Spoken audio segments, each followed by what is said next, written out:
Before we get into today's video, please quickly check to see if you're subscribed. It's totally free and allows you to never miss one of our stories.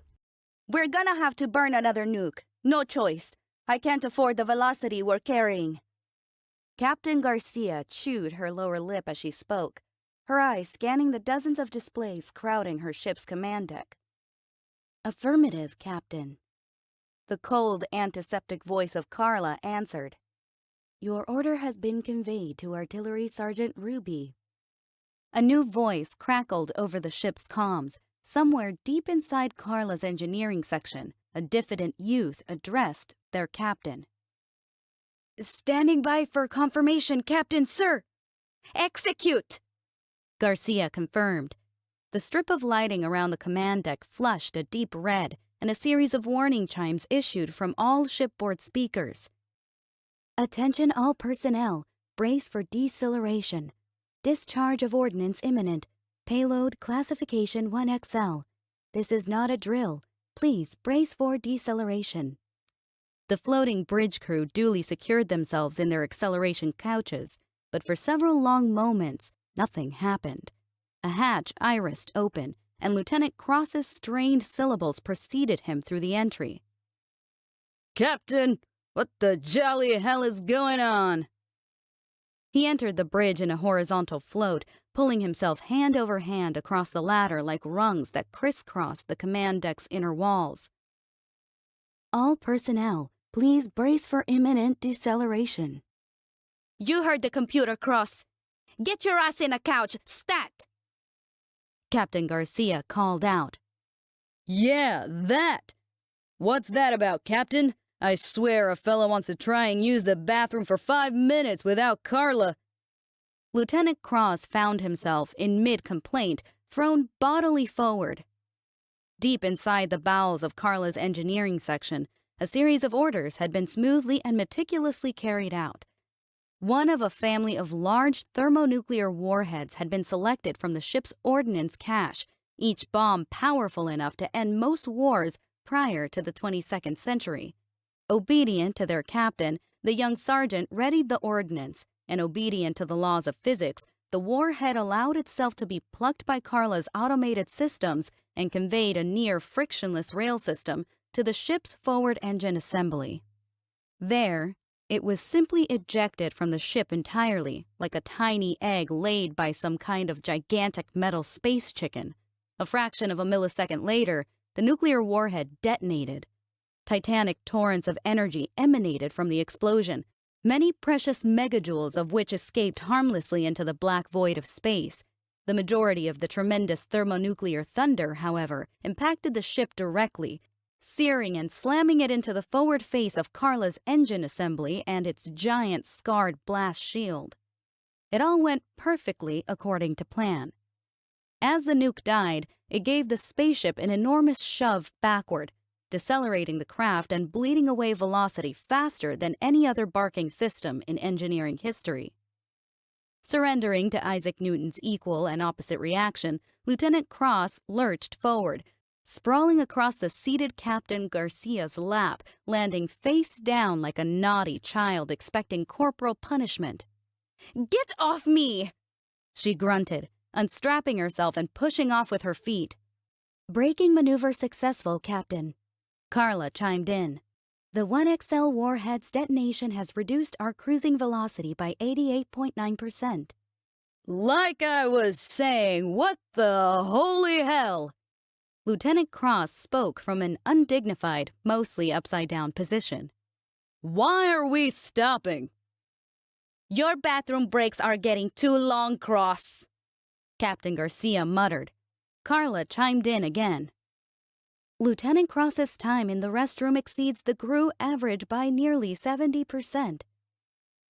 I'm a bloody officer, Cross whined, grabbing a large display and orienting himself to be eye-to-eye with his captain. Lieutenant Cross's time in the restroom exceeds that of the average officer by 121%. Carla quipped, her robotic having a slight tinge of amusement. Get your mitts off that screen and you'll see why, Captain Garcia said, pushing buttons. The lieutenant looked down at the display he'd been gripping. It was locked onto an image of what could only be described as a towering interstellar anomaly. Whatever the object was, it was building-sized and perched on a small icy ball of nothing, a nameless roid or comet locked in a perfectly stable orbit, its star too far off to be visible as anything but an especially bright pinprick in space. Not to sound like a broken record, Captain, but what the hell? Cross began, but was cut off by his captain. Carla, explain to the man. Garcia snapped. I'm busy. Certainly, Carla replied. Approximately 18 minutes ago, my long-range scanners detected the tower-like anomaly you are just now learning about. All initial data strongly suggests extraterrestrial origin. Strongly? Lieutenant Cross asked, trying to wrap his mind around what he was seeing. Extraterrestrial? Confidence interval approximately 99.99999999999. Carla trailed on. God, enough! Cross barked out. Your face is as white as the heat shield, Cross. Garcia chuckled, looking over at her subordinate. What did you expect? Our mission is to explore the nebula. Cross rolled his neck. Yes, Captain, but I didn't think we'd actually find anything. One could hardly blame the nascent human interstellar program for sending one of its missions to the Saraka, perhaps the most stunningly beautiful of all the nebulae that could be seen in the visible spectrum. After a near-relativistic launch from its home system, Carla and her crew had cruised through the emptiness of space for many months before reaching the nebula. Surely one of the most awe-inspiring draws of the Milky Way, the gorgeous Saraka spread out like a psychedelic ocean, parsecs across and light-years deep, rising from the starry sea, great godlike pillars of gas and dust extended. Like fingers ringed with jeweled studs, the pillars dripped protostars, like tiny diamonds. If one had the patience to watch for 1 billion years or more, one could witness the burning births and dramatic deaths of giants in this great galactic nursery. The extraterrestrial tower rested on the outskirts of the drama, enjoying an unparalleled view of the nebula from its out-of-the-way rock orbiting its out-of-the-way star. If it hadn't been for the massive energy signatures put out by the anomaly, Carla and her crew would have missed it entirely. Calculating parameters for orbital matching maneuver. Calculating burn. Calculating vectors. The cold voice of Carla confirmed their next move, without having been asked. Will we need to bust any low-yield nukes to make orbit? Captain Garcia asked. Negative, Captain. Attitude thrusters will be sufficient for the maneuver, Carla replied. Captain Garcia nodded. Great. Bring us in. Let's get a look at this alien whatever. Executing command. All crew, please brace for minor course correction. Carla called out throughout the ship. Lieutenant Cross rolled his eyes, stubbornly refusing to float over to an acceleration couch. Inside the core of the bomb, a chain reaction of furiously over-energized neutrons stormed through thick masses of unstable radioactive atoms, terminating their fury in a great blast of thermonuclear fire. The Jehoshua shuddered from the impact, the blackened shields of its rear engine assembly absorbing the nuke's tremendous forces. In the silent emptiness of interstellar space, no gravitational pull or frictional resistance could compete with the sudden burst of acceleration, and the Jehoshua lurched forward, blasting toward the black hole with even greater velocity. Detonation at 91% efficiency. Lieutenant Ming read her station's display out loud. Should be enough to last until rendezvous. Captain Singh smiled softly, the corners of his elaborate mustache slightly floating, rather than drooping, in the zero-gravity environment. Hey, come have a gander at this, Lieutenant Wise said to Ming, signaling her over. Ming tore her eyes away from her station and clomped toward Wise's. Her magnetic coupling boots made secure contact with each footfall, an awkward compromise to keep the humans vertically oriented, despite the lack of gravity. Check it out. I'm definitely sure. The lieutenant stammered, his freckled face flushing slightly and almost matching the fiery tint of his hair. The Devourer isn't a black hole. It's actually a binary black hole system. The gravitational waves all but confirm it. Look. Lieutenant Ming stared at the numbers and nodded her head. Noisily, the captain took a few clomping steps and stood behind Ming, reading over her shoulder. I suppose this means that we will be having not to name her the Devourer any longer. The two of them, perhaps, we should be calling them the twins. Captain Singh murmured. Lieutenant Ming raised an eyebrow. With all due respect, Captain, do you have any idea how many stars, planets, and moons have been named the twins? Singh simply shrugged good-naturedly. A few short weeks later, and it became abundantly obvious why the Jehoshua had been tasked with exploring the fascinating black hole system once known as the Devourer. The region was densely packed with stars and produced an infinitely complex tangle of dancing gravity waves for the boffins on the crew to analyze. More spectacular still, a handful of old, dense, slow-burning white dwarfs had become, over the eons, trapped by the double black hole system. The two tiny, invisible, impossibly dense, physics-shredding black holes orbited one another in a furious dance of gravitational titans. Normally, such an interaction would go unnoticed, invisible, save for the disturbance in gravitational waves and the rare world-ending collision. And indeed, countless such binary black hole systems inhabited the Milky Way. It was the ring of doomed white dwarfs, however, that made the system known as the Devourer such a breathtaking sight. While the two powerful black holes battled each other for dominance, the dwarfs served as collateral damage in the struggle. Unable to resist the deep divot in space-time carved by the twin Devourers, the white-hot stars found their atmosphere slowly slurped and sucked into a maelstrom. Streams of burning plasma stretched across vast distances, arcing like liquid lightning from the dwarfs to the spinning, swirling center of the system. The overall effect, the drama of dying dwarfs, surrendering their fiery essence to the spinning black whirlpool, stunned the crew of the Jehoshua into silence once they could behold it with their own eyes. Eventually, however, Lieutenant Wise sneezed. "May you be blessed," Captain Singh said kindly. The command deck of the Jehoshua buzzed with happy busyness for many days, each officer and team of specialists quite overwhelmed with data and the natural beauty of their surroundings.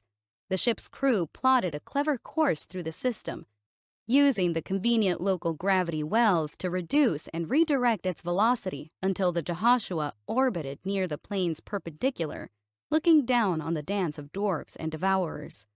With such eye candy to behold, the crew could perhaps be forgiven for taking so long to notice the second anomaly. "That's weird," Lieutenant Ming said out loud as she scanned the EM sensor logs. She motioned to Wise and the captain, and obediently, they both clomped over to her station. "Look at this signature, the one below the column marked 1.113. "Where?" Lieutenant Wise scrunched his freckled brow.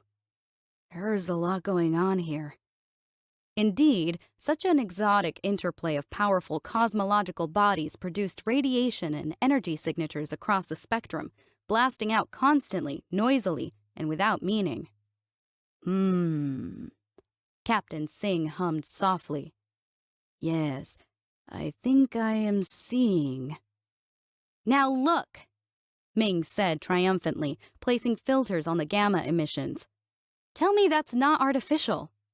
Reading through the numbers, the bridge crew quickly found themselves on the same page. Something was pumping out a fairly substantial energy signature, but it did so with a disturbing regularity and out of phase completely with the chaos of the Devourers and their prey. "Damn, dang, damn!" Lieutenant Wise stammered, more excited by the cold data than the fiery streams of plasma he'd been studying prior. Captain Singh's eyes widened. "This is reminding me of the other discovery, the one that they call Tower." "That was a Carla mission, yeah, Cap?" "Indubitably." How long ago was that? Wise asked. Earth's cycle years are relativistic, Ming interrupted. It was some time ago, the captain answered nonspecifically. The Carla and her crew made their discovery in the Sirocco Nebula.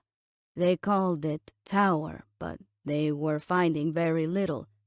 The tower, it did nothing but send out energy. They found no power source. They found no writing. Yeah, the ginger lieutenant nodded. That's the mission they proved aliens are real. Proved is a strong word, Lieutenant Ming scolded. The lieutenant wafted a hand.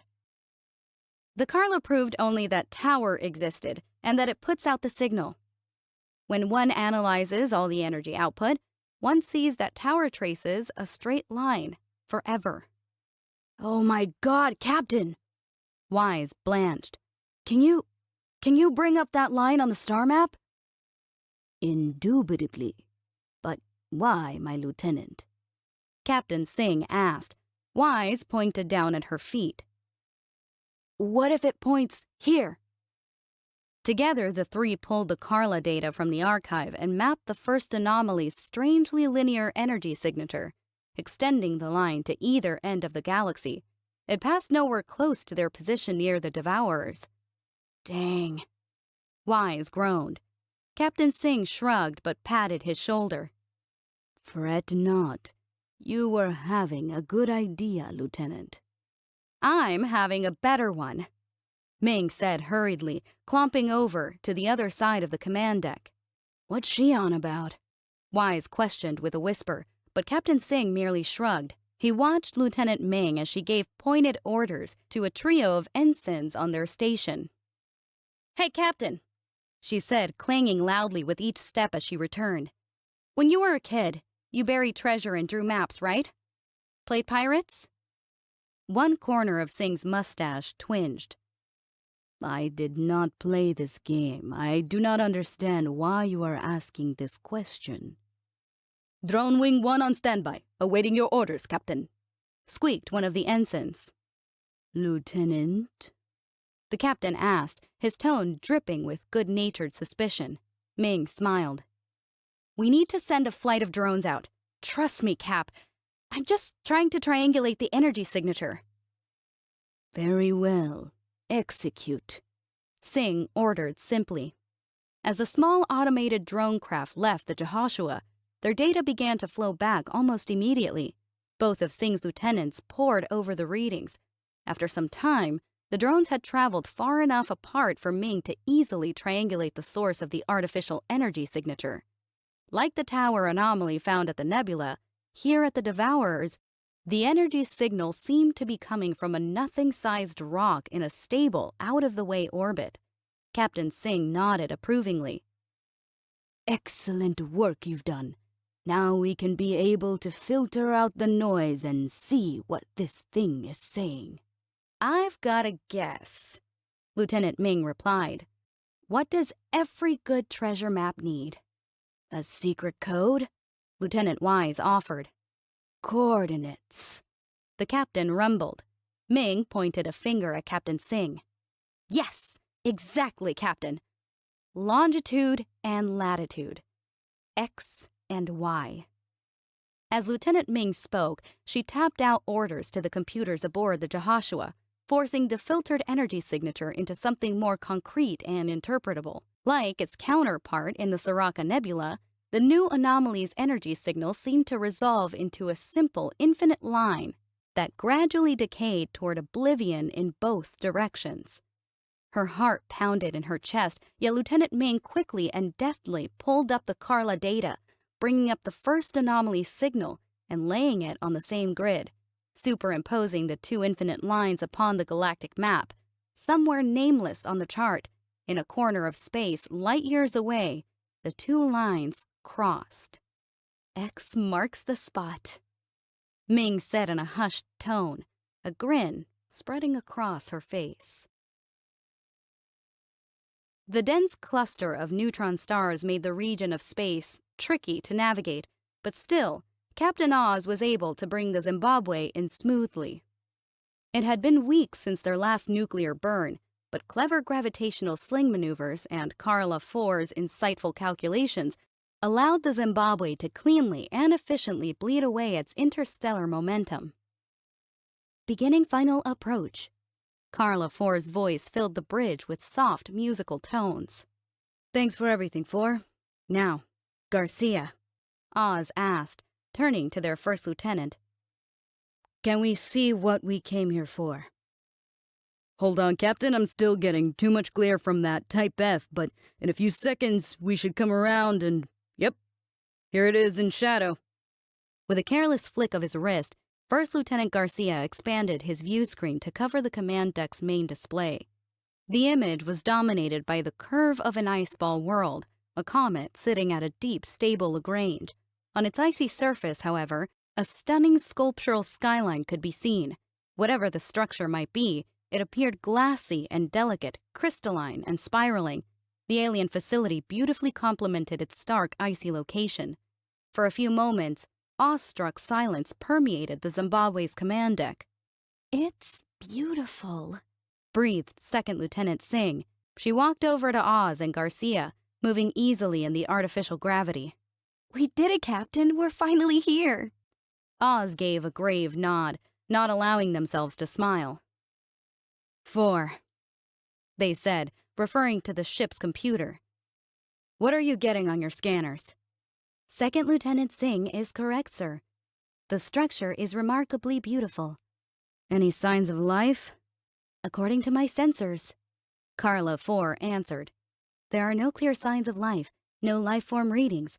There is, however, a significant heat signature and plenty of activity in the electromagnetic spectrum. The titanic bulk of the Zimbabwe floated ponderously toward the small, icy world. Its forward engine assembly, including the massive, blackened shield, approached the Crystal Palace first. The Zimbabwe's rear engine assembly faced out, toward the stars, and the ship's rotating decks spun gyro-like, sandwiched in between the great blast shields and providing centripetal artificial gravity. 4 is right, Captain. No life signs. Second Lieutenant Singh said after a while. But the amount of exotic tech in there, I can only imagine. Do you understand any of this? The captain asked, pointing to the data readouts. Both of their lieutenants shook their heads. 4? The lights on the command deck dimmed as Carla IV used the bulk of her processing power to try and answer the question. I can delineate the various frequencies and energies of the emissions, and I can make educated guesses as to the basic function of their sources, but without a translation key or some other context, I'm afraid that I don't understand its meaning. There's only one thing for it, Captain Oz said with a firm nod. Ground crew, prepare to disembark. Less than an hour later, the EV shuttle touched down gently on the tiny world's frozen surface, the trace gravity aided by the vehicle's vertical thrusters. 4, Oz spoke into his helmet. What are you getting on scans? All readings are consistent with a typical icy planetoid of this type.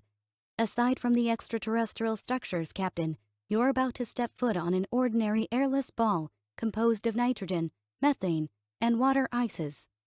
Carla IV's musical tones came through clearly to the ground team.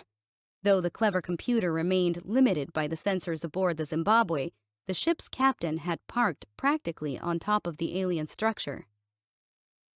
I detect no movement in or near the structure. Penetrating scans of the transparent walls reveal various substructures and heat signatures. Without further context, however, this proves only that it is not empty.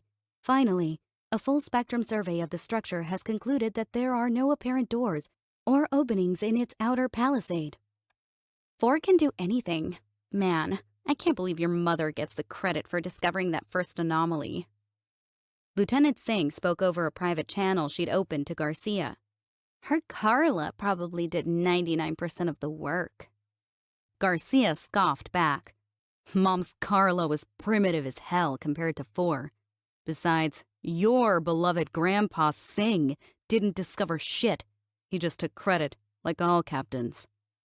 As the two bickered, Oz had cycled the shuttle's outer hatches and stepped out, allowing themselves to float gently down onto the ice. Be careful how you move out here, the captain radioed to their underlings. Small steps. Easy to go flying off. Yes, Captain. As they approached, the humans' observations confirmed Carla Four's assessment. The glassy walls of the Crystal Palace stretched seamless and unbroken. Welp. Captain Oz let out a crackly exhale. Nothing for it. We cut? Lieutenant Garcia asked, patting the torch secured to his suit's belt. The captain nodded. Garcia, his peripheral vision blocked by his helmet, simply waited for a reply. The captain, not wanting to go through the bother of vibrating their larynx, tapped the first lieutenant on the shoulder and repeated the nod. Wow. Lieutenant Singh whistled a moment later, watching the cutting beam penetrate the fragile structure. That's really going through it. You know, I think these walls might be made from the same ices as the planetoid itself. The glassy surface parted and bubbled under Garcia's beam. Gotta be honest, he said, flicking off the torch. I was expecting a treasure chest at the end of this mission, not an ice sculpture. Either way, open sesame. Not wasting a moment, Captain Oz stepped through the still steaming hole. The pressure's the same inside and out, they observed. Just trace atmosphere. As Second Lieutenant Singh clambered into the structure, she misjudged the weakness of gravity and ended up half floating, half bouncing across the icy floor. Graceful, joked the first lieutenant. The Colombian judge gives you a 9.0. Together, the three humans moved deeper into the Crystal Palace. Inside, the structure proved even more elaborate. Curving beams and mysterious recesses stood out everywhere among the alien architecture. Several metallic sculptures seemed somehow separate from the rest, appearing like malformed five-legged spiders. "Crew," Oz suddenly commanded. "Turn on your external microphones. Listen." The lieutenants did as bid, expecting no sound waves to carry through the near vacuum. However, once amplified, a ghostly ambiance seemed to vibrate at the edge of hearing. It was strange, but the humans decided that the ethereal noises could only be described as music. Stalactite structures of ice interlaced with delicate, blinking machinery dripped from the ceilings. Perfect globes of frozen methane hung on delicate white tendrils, arranged in elaborate bunches that served no clear purpose. A gentle lighting emanated from everywhere and nowhere at once. Suddenly, a much louder signal filled the humans' helmets. Rather than captured sounds from outside, it seemed to be playing directly over their comms. Finished analyzing your language and synthesizing a medium for communication, the voice screeched. Welcome to the Galactic Council. The two young lieutenants started, looking around for the source of the voice. Unnecessarily, Oz put their hands to their helmet before opening up a channel to the ship. 4, can you still hear us?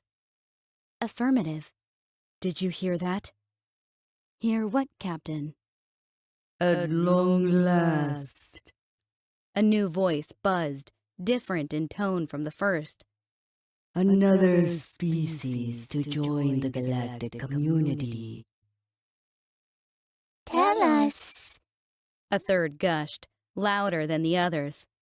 What does your fair species call yourselves?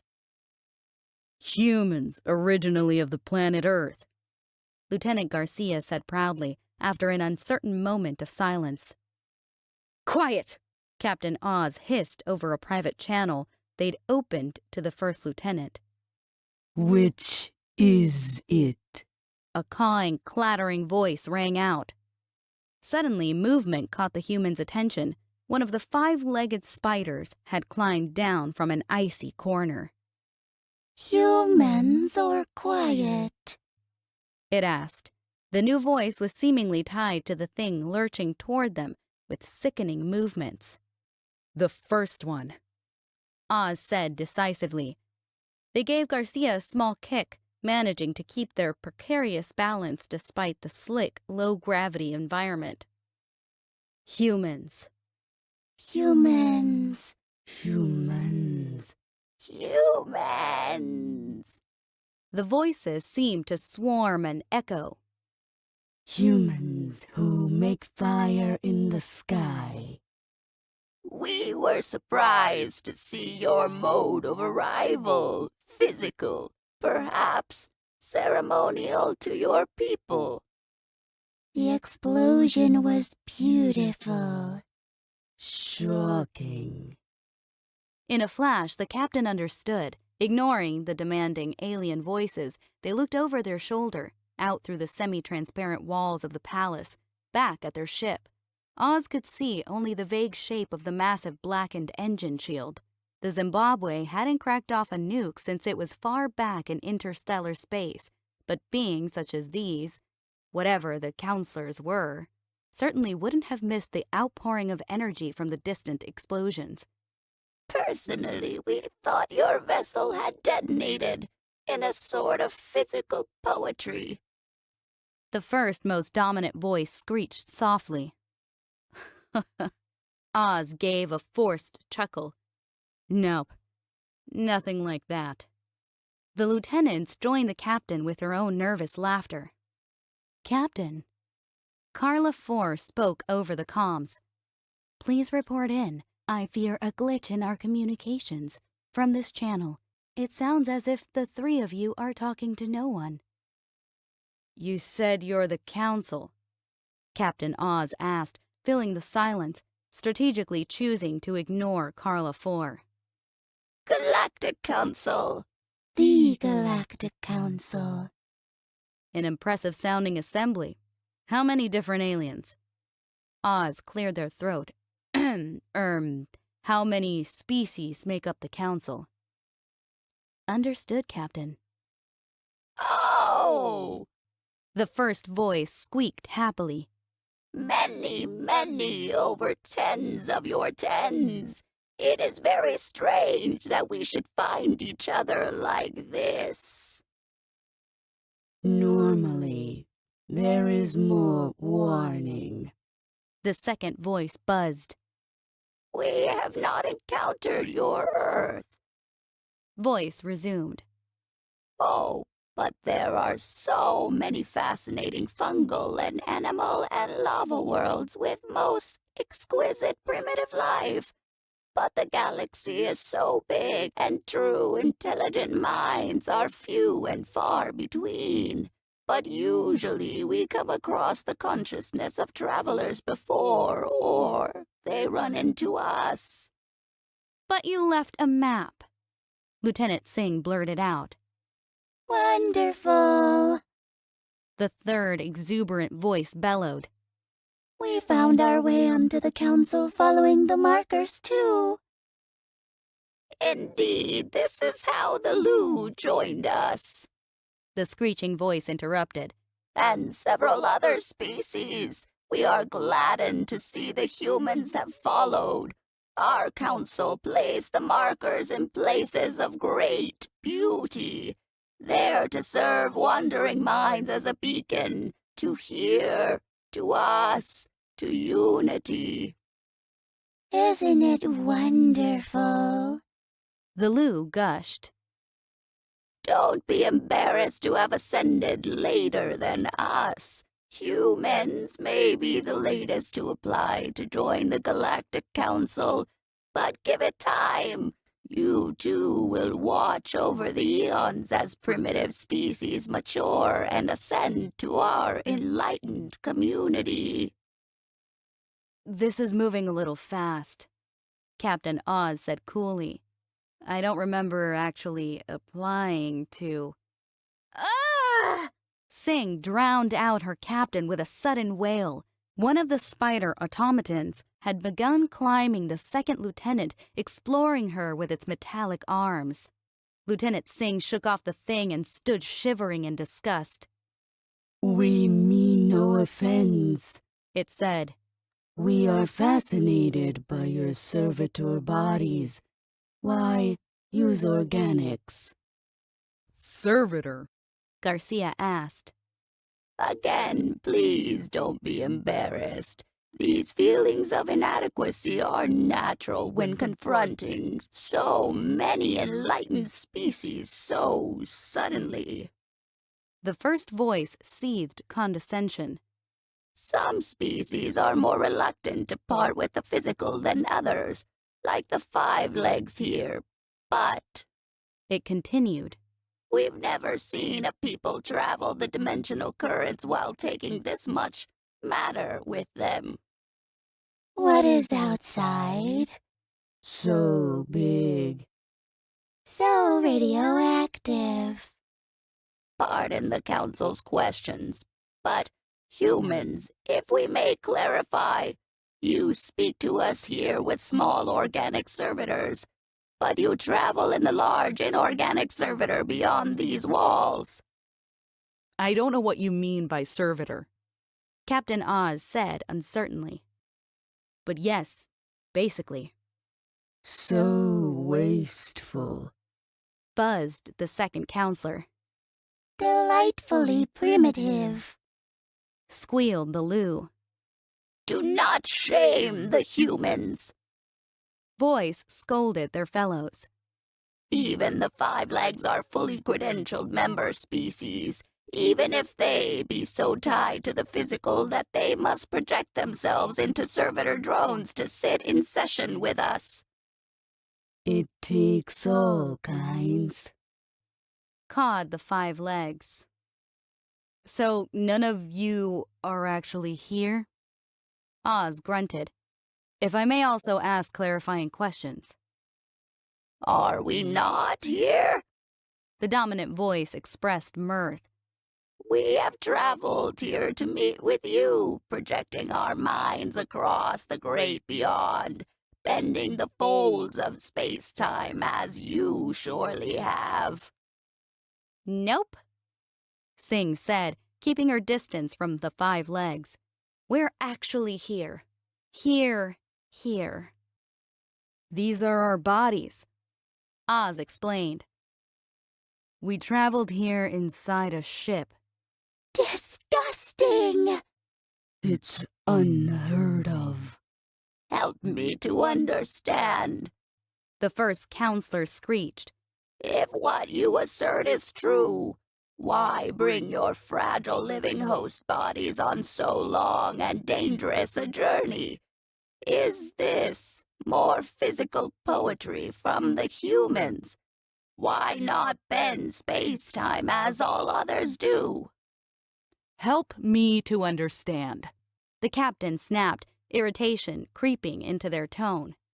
What do you mean by bend space-time? Primitive. Like talking to a fire pig. They haven't ascended. It's unheard of. Silence! Voice commanded the counselors. It seems a terrible mistake has been made. Now, humans, we must apologize. We thought since you had found your way here that you had what we call ascended.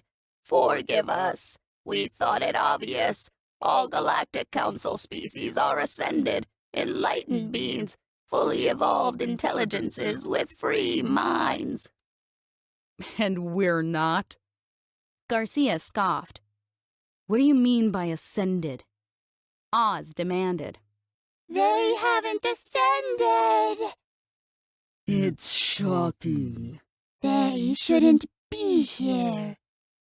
You see, Voice screeched over the murmurs. our minds bend space-time. We travel only the most primitive of us maintain even ceremonial ties to matter. Hey! Shouted the 5 legs. Well, we're made of organic matter. Sing declared matter-of-factly. So is our ship. So is my brain, my me. My hands are matter. So are these legs, which are great for running on Earth, but awkward here in your ice cave. Humans are 2 legs? The 5-legged drone asked. Yes, Sing said, a look of bafflement on her face. It's disgusting. disgusting.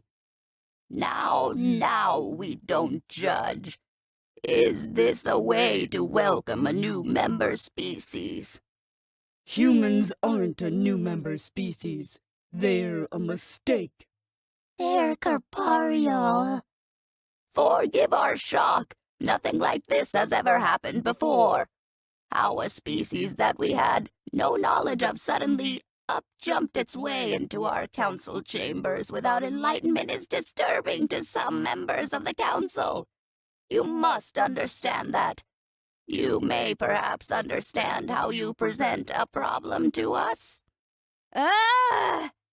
Singh screamed again, grabbing the spider servitor and throwing it to the floor. Get the hell off me! The second lieutenant's momentum carried her flying backwards and upwards, where she painfully impacted a glowing, softly vibrating piece of tech. Wait.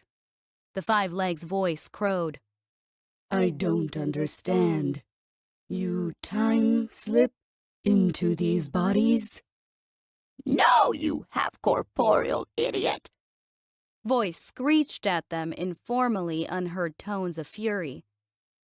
The human primitives can't time slip at all. Your ship of matter. The buzzing counselor queried, changing the subject. By what means does it propel itself? It might sound crazy, but we use nuke. Lieutenant Garcia began to reply, but Carla IV made an executive decision to remotely deactivate his microphone before he could finish divulging their engineering secrets to the aliens. Can't time slip. That means you're here. The incredulous spider thing cackled in imitation of Singh. If your servitor, not servitor body is destroyed, your mind perishes? Obviously. The main voice answered for the silent humans. In what ways can your body be destroyed? The five legs skittered around, stopping uncomfortably close to Lieutenant Garcia. I sense you bring your own heat energy, and I hear your blood. Hey, get the hell away from me! Order! As the voice screeched, the soft illumination intensified to a harsh ambient whiteness. Order. Thank you. Now, as for the matter of the visiting human primitives, they shouldn't be here. They haven't ascended. We hear their blood. It speeds up. Please forgive my fellow counselors. Now, if I may, humans. Voice was screeching calmly and slowly, like an ill-used violin. You claim to have found the markers and to have followed their path here. You claim to be beings of enlightened and free minds, yet you came in that great dark ship of matter all the way through physical space. Are these things true? Singh and Garcia, this time, possessed the wisdom and discipline to hold their tongues. These things are true, Captain Oz said at last. Now, if I may, Counselor, you claim to be a great community of peaceful and enlightened minds. These things are true. Yet, Oz resumed, raising their voice, you deny us membership, no personhood, to this little club, even though we solved your puzzle, just because we came here in the Zimbabwe instead of throwing our brains around the cosmos? Treasonous! Shouted the buzzing counselor. The human has a point. Let them in. Cooed the Lou. I'm so very sorry, but this is simply not the way we do things. The condescending leader voice declared. An unascended species could never be considered for membership in the Galactic Council. Never. Like we wanted to be in. Oz muttered, somewhat petulantly. Let them in! If we let them in, We have to let the fire pigs of DGAM-9 onto the council too. It's only fair. Hear, hear. So, wait. I think we understand. The slow-witted Five Legs had activated another trio of its delicate metal spider drones. You have no other consciousness, even if you perish? Each servitor clacked two of its thin arms together in an unsettling rhythm. 4. Oz spoke into their comms. Get another egg ready for laying. A real big one. Affirmative. Notifying ordnance crew. Readying shields. The captain nodded. What egg? The counselor screeched. Nothing. I was ordering breakfast for when I get back to my ship. Breakfast. It's a human thing. Singh chimed in. You wouldn't understand. They can't leave. Their minds can't leave. The humans can't be allowed to leave. The crew of the Zimbabwe tensed as the murmurs of the hostile council filled their helmets. Then, without warning, each of the five-legged servitors sprang at the humans, one apiece for Oz and Garcia, two attacking Singh. Not allowing herself to be caught unaware, the second lieutenant swiftly reached out, seizing a metallic spider leg in each hand and bringing the two automatons crashing together, smashing them with their own momentum. Captain Oz managed to hurl their own attacker into a bank of fragile stalactites, but the equal and opposite reaction sent the humans sprawling indignantly into a wall of ice. First Lieutenant Garcia squeezed and overpowered the five legs, the human having a natural size and strength advantage over the spindly servitor. He simply crushed it against the floor. One of the delicate metallic arms, however, happened to score a serious puncture through one leg of Garcia's suit. After the spider thing stopped twitching, he hastily pulled a patch from his belt and sloppily applied it to the stab. The EV suit repressurized and sealed, but not before allowing a constellation of blood globules to float free. Crew, we're leaving now! The humans wasted no time. Ignoring the shouting voices in their helmets, they moved toward the hole they had cut, not wanting to wait for more spider robots. Lieutenant Singh made her escape first. Oz bounced impatiently near the exit and waited for the wounded Garcia to drag himself through. Finally, the captain took one look back at the Crystal Palace before taking a low trajectory dive through the hole and half running, half flying over the ice and back to the shuttle. As soon as they and their crew had been securely strapped into place, Captain Oz gunned the small craft a short distance toward the waiting Zimbabwe. They navigated the shuttle around the great rear engine assembly until the view of the icy palace behind them was blocked by the blast shield. Then, after sending a signal to Carla 4, Oz maneuvered through the opening doors of the ship's cargo bay. Welcome aboard, Captain. Lieutenant Garcia. Lieutenant Singh. Carla 4 greeted them even before the air had finished circulating. It's good to be home, 4. Oz waited to take off their helmet, listening to the pleasantly synthesized tones of the computer as she finished her update. The Special 12XXL ordnance is ready and loaded. Engine burn awaiting your order, Captain. Garcia, Singh, don't unstrap yourselves yet. 4. Repeat. Your scans still detect no actual life forms on this ice cube? Affirmative. The captain nodded, satisfied. Execute.